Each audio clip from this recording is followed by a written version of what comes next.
Bismillahirrahmanirrahim. Assalamualaikum warahmatullahi wabarakatuh. Waalaikumsalam warahmatullahi wabarakatuh. Alhamdulillah. Alhamdulillahirabbil alamin. Nahmaduhu wa nasta'inuhu wa nastaghfiruhu wa na'udzu billah. Asyhadu an la ilaha illallah wa asyhadu anna Muhammadan abduhu wa rasuluh.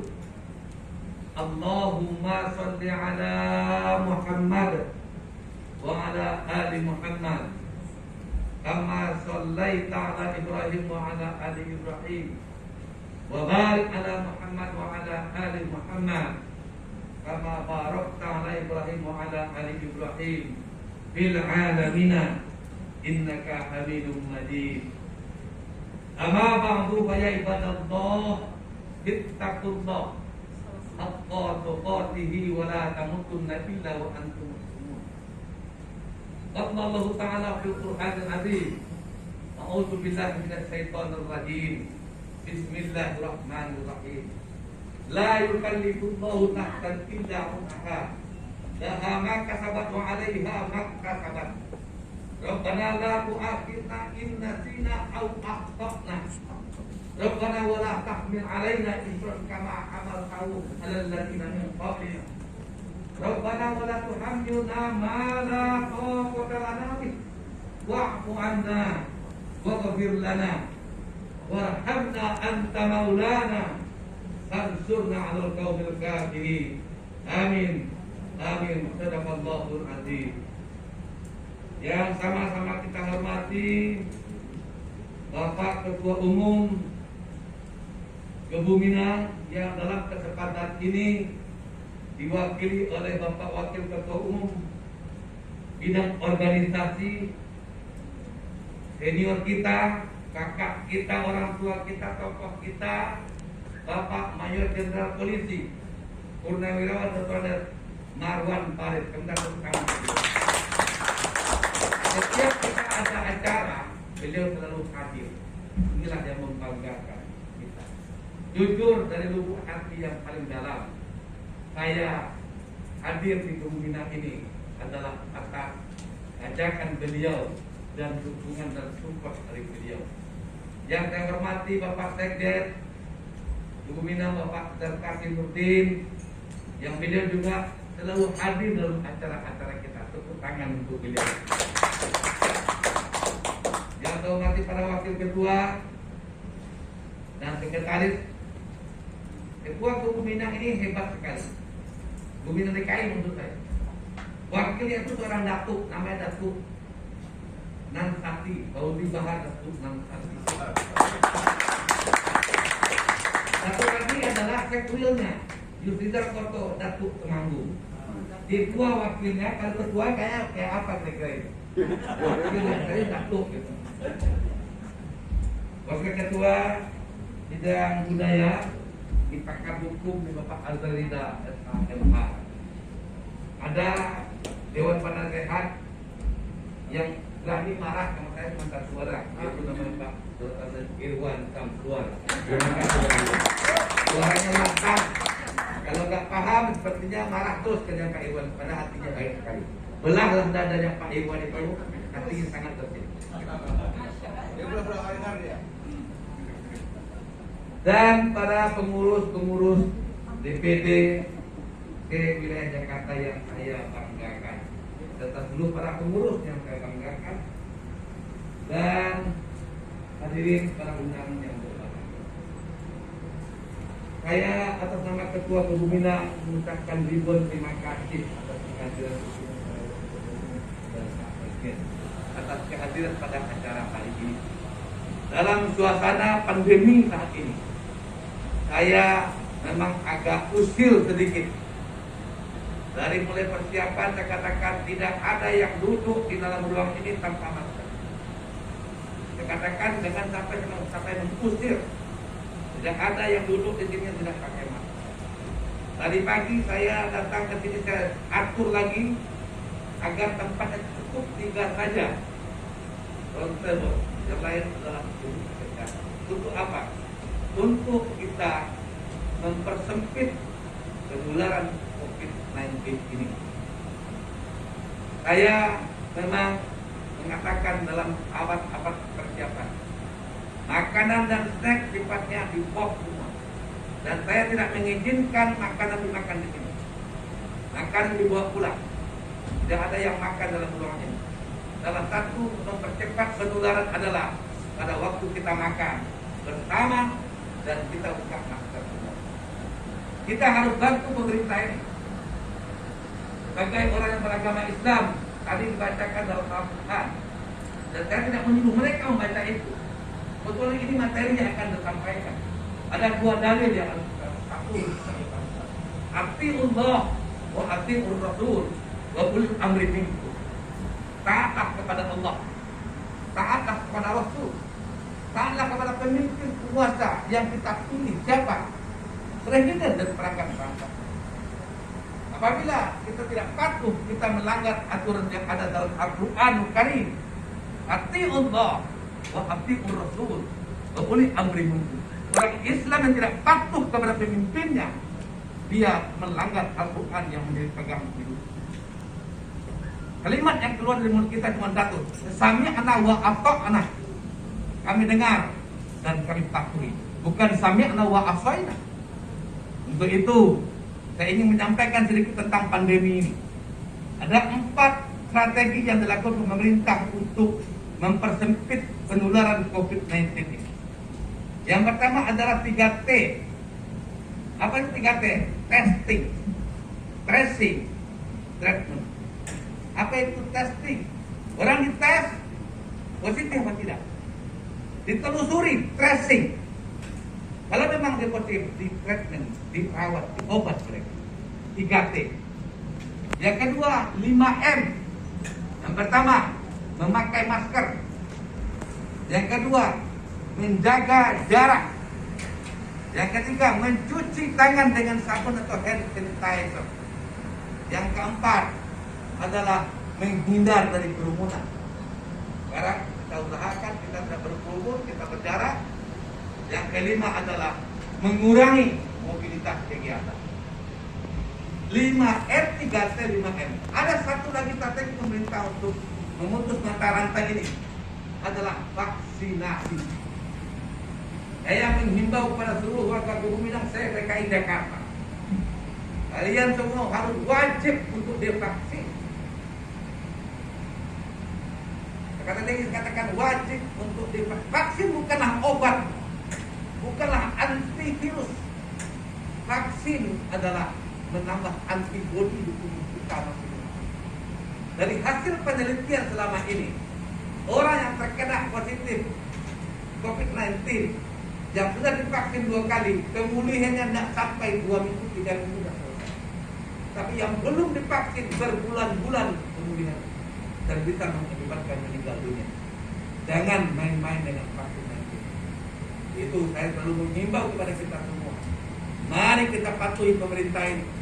Kalau kita tidak patuh kepada pemerintah, kita melanggar Al-Quran yang dibacakan tadi. Saya tidak perintahkan mereka untuk baca ayat itu. Banyak mereka. Betul mereka baca. Itu memang ingin saya sampaikan. Atiullah wa atiur Rasul wa ulil amri minkum. Patuh kepada Allah, taat kepada Allah, taat kepada Rasul, taat kepada penguasa atau pemimpin. Kalau kita tidak taat kepada pemimpin, kita melanggar aturan yang ada dalam Al-Quranul Karim. Kalimat yang kedua dari kita hanya satu, saya katakan, sami'na wa ata'na. Kami dengar dan kami patuhi.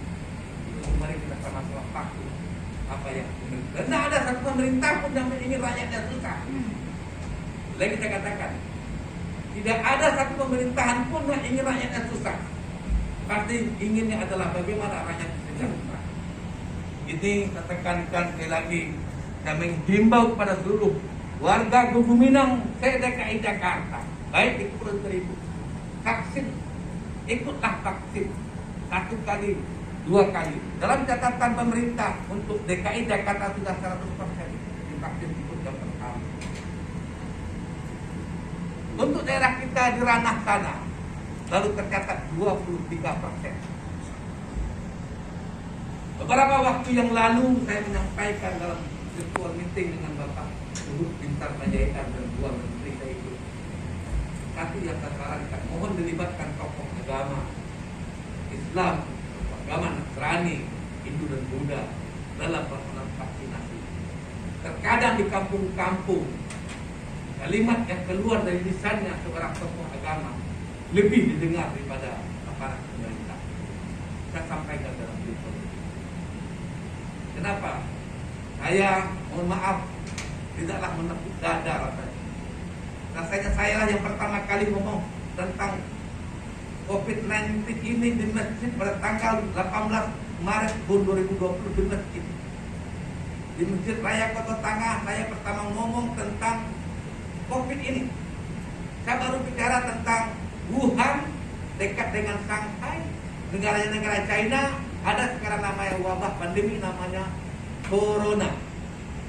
Saya katakan untuk itu mari kita selalu cuci tangan, jaga jarak, pakai masker. Jangan sampai kita tersinggung apabila orang tidak mau bersalaman dengan kita. Sampai menukik begitu saya sampaikan. Jangan sampai orang kita tersinggung, sombong sekali, tidak mau salaman. Begitu, saya tidak akan pernah bosan menyampaikan. Mari kita patuhi pemerintah. Bahkan terakhir saya memposting diri saya dan sebarkan kemana-mana. Kalimat yang saya sampaikan dalam posting saya ada foto saya di situ. Anggaplah semua orang di OTG, orang tanpa gejala, termasuk saya, kita dan kami pakai masker, jaga jarak, cuci tangan dan lain sebagainya. Saya tidak akan pernah berhenti karena kalau ini kita tidak ikut mendukung program ini, kasihan pemerintah ini. Semua akan berakibat sosial, ekonomi, keamanan dan lain sebagainya. Itu yang pertama sambutan saya. Yang kedua, saya mengucapkan selamat kepada para pengurus DPD Hulunya wilayah DKI Jakarta. Saudara-saudara dipercaya untuk menjadi pimpinan daerah. Tidaklah gampang menjadi ketua.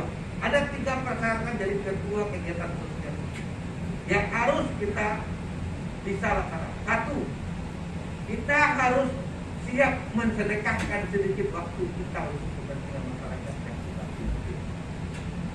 Yang kedua, kita harus mensedekahkan perasaan kita.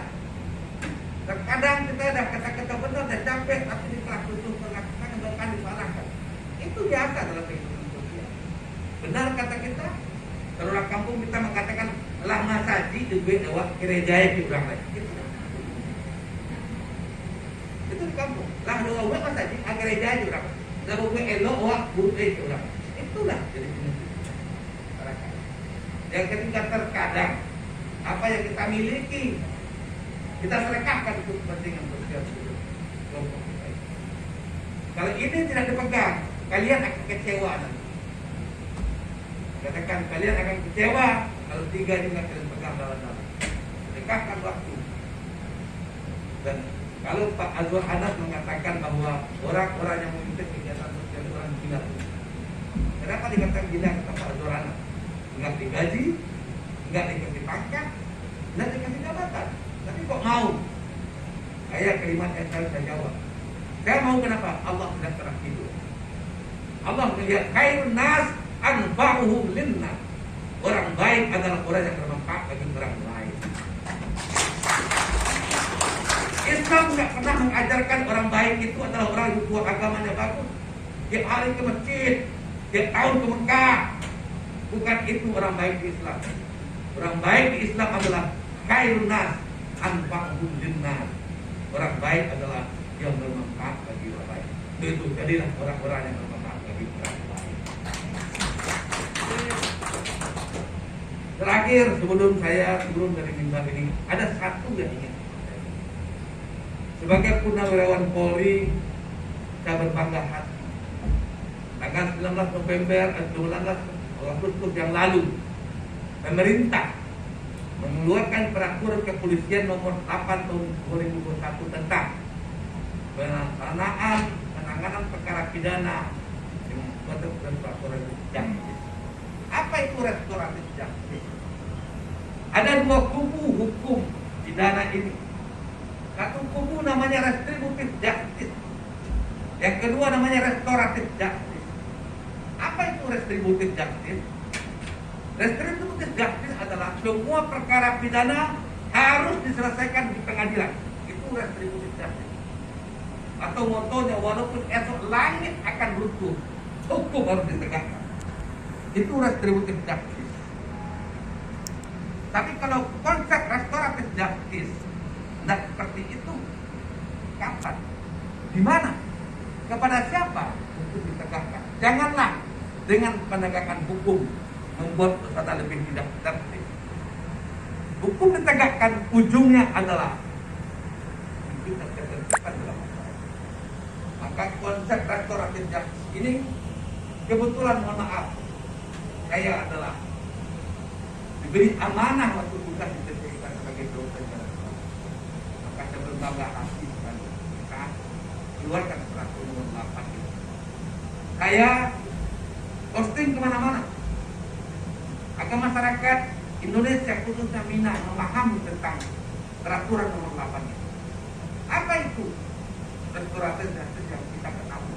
Contoh, kita berperkara di kepolisian, contoh paling kecil, berkelahi A dengan si B, terus dilaporkan ke polisi, dipanggillah saksi, dipanggil tersangka, dicari bukti, diperiksa, diberkas, dibikin resume, dibikin berkas perkara, dikirim ke kejaksaan. Jaksa mengatakan belum lengkap lagi, kembali lagi berkas itu, diperbaiki lagi, dibalikkan lagi ke jaksa. Jaksa mengatakan P21, dikirim oleh jaksa kita kepada jaksa tersangka dan barang bukti. Akhirnya jaksa membuat dakwaan, disidangkan, dihakim, berkali-kali banding. Mungkin membutuh waktu 2 tahun, hukumannya mungkin 3 bulan, 5 bulan. Biaya besar, waktu cukup lama dan bertele-tele, belum mendapatkan tujuan penegakan hukum. Apa tujuan penegakan hukum? 3. 1, kepastian hukum. Yang kedua, kemampuan hukum. Yang ketiga adalah kepastian berkeadilan. Adil mungkin bagi tersangka atau bagi korban, tapi belum ada untuk keduanya. Tapi kalau dengan konsep restoratif justice ini, contoh saya katakan, kasus tadi si korban memaafkan si pelaku. Pelaku minta maaf kepada korban bahwa saya telah bersalah. Ada pihak ketiga, ada salah satu tokoh memfasilitasi.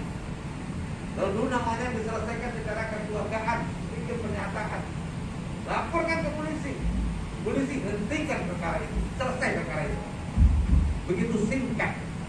Apakah kasus seperti itu? Kasus lain juga bisa. Si A menipu si B, lama 5 juta, dilaporkan ke polisi, bertele-tele, dipanggil sana, cari bukti sana, macam-macam sampai tidak.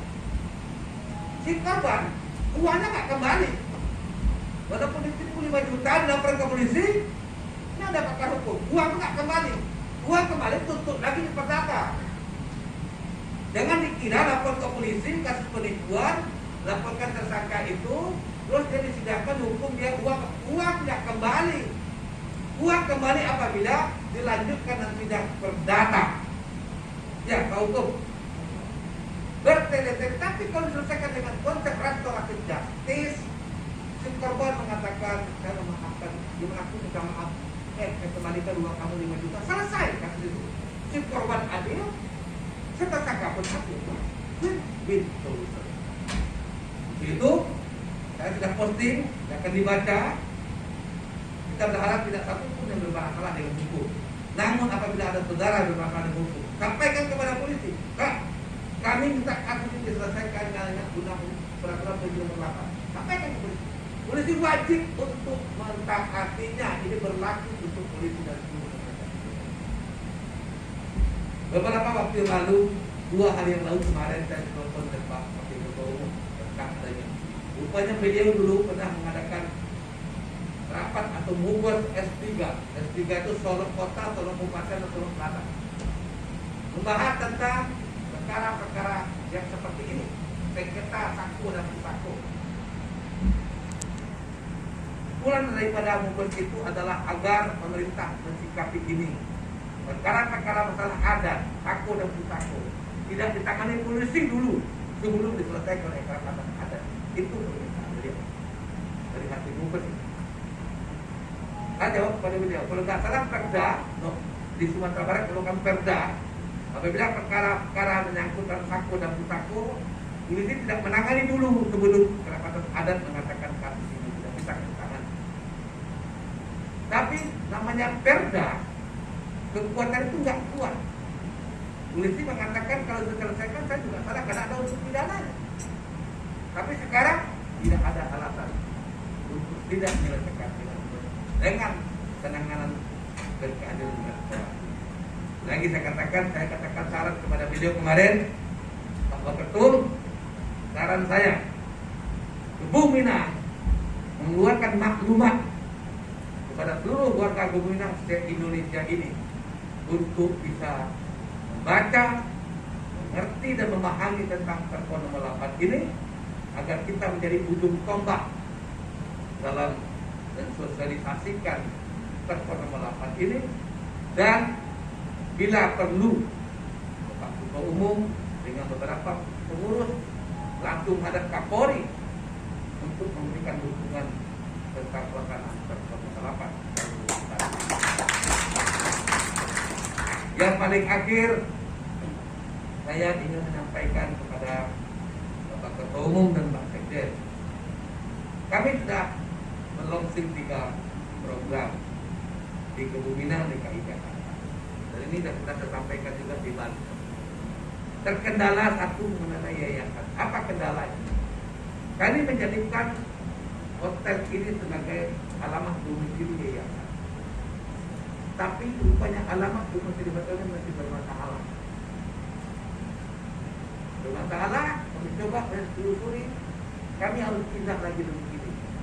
Kami sedang hanya masalah pindah domisili. Tapi yayasan sudah berdiri, tapi belum lengkap dengan alamat domisili. Yang kedua, kami telah melonsing tentang majelis taklim dan sudah berjalan, tapi karena pandemi agak terhenti kegiatan. Yang ketiga, kami telah melonsing tentang kegiatan-kegiatan perekonomian di bidang koperasi, khususnya menjadi pemasok tekanan keras untuk rumah makan Padang Jakarta. Itu yang inilah beberapa hal yang saya sampaikan. Mohon maaf agak lama, sengaja saya agak lama menyampaikan 3 poin tadi. Pertama tentang mari kita patuhi pemerintah ini. Mari kita ikut berpartisipasi memutus mata rantai penularan COVID-19 ini. Saya katakan apa yang bisa kita lakukan? Masker. Saya katakan saya beranikan diri, foto saya dan pajangkan di posting. Anggaplah saya ini, foto IG itu. Orang lain dan kita. Masker, tangan, jaga jarak, kurang mobilitas, dan menghindar kerumunan. Dan yang terakhir, mari semuanya kita ikut vaksin. Saya katakan lagi, vaksin bukanlah obat, tapi antibodi. Dari hasil penelitian, orang terkena positif yang belum divaksin berbulan-bulan baru bisa pulih, bahkan bisa meninggal juga. Tapi orang sudah divaksin 2 kali, tidak sampai 1 bulan orang sudah pulih. Itu hasil penelitian, barang ahli, bukan dahal, barang ahli. Ini saja yang ingin saya sampaikan.